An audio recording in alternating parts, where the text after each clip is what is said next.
In this video, I'll talk about how to overcome personal restraints in order to change to be a better leader.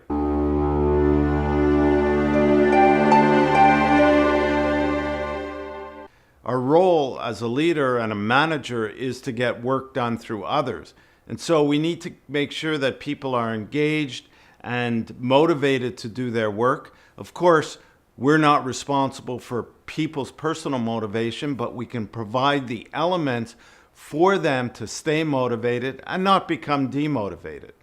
But it's always difficult for people to implement change. And behavioral change is often the hardest to do because we're so ingrained in our way of thinking, our habits, and it's really difficult to make those changes. But it is worth it, and the challenge is to really understand ourselves. When we understand ourselves better, we hold the key to really leveraging our strengths and minimizing our weakness. What I mean by knowing ourselves better is knowing our type, because each type has strengths that are associated with it. And this comes from our physiology. I'm not talking about the attitudes and the behaviors that we've learned as we're growing up. Of course, those play a role as well. But if we go deeper into ourselves, our physiology drives a lot of our tendencies, our strengths, our qualities, and of course our fears as well. So when we learn different techniques on good leadership, such as delegation, the same technique applies to everybody. But how we go about implementing it would be different depending on our type. So if I'm the type of leader whose goal or motivation is goal achievement, getting results, my tendency, my weakness tends to be impatience when things don't go my way. So when I delegate to people, I need to be aware of that. And also I need to understand the person that I'm delegating to, because I need to adapt my style to that person. But if I don't understand that from the get-go, I may become impatient with the person if they don't understand or work at my pace, or if things aren't going as quickly as I'd like. I may also not take the time to really spend with the person to make sure that they understand what's involved in what I'm delegating to them. Because delegation requires training and coaching of the person. It's not the same as just assigning a task to somebody.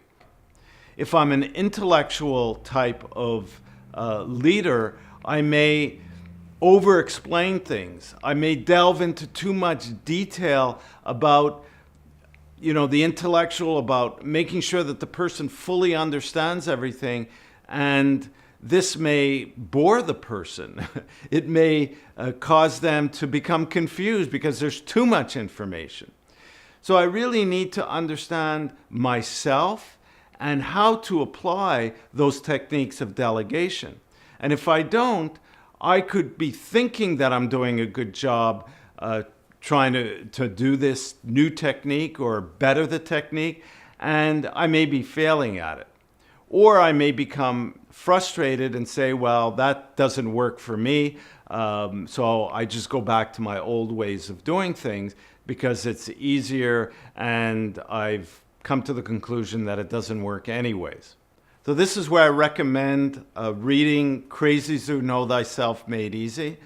I'm promoting that now in most of my videos because I think that's a great tool to use to better understand yourself. In the book, Fritz Glaus guides you through understanding your type, choosing your type, and understanding the strengths and the weaknesses associated with that. And once you have that understanding, you could better use any technique that you're going to learn for leadership or other personal development approaches as well. So I encourage you to get that book and delve into that. Thanks for listening, and we'll talk again soon.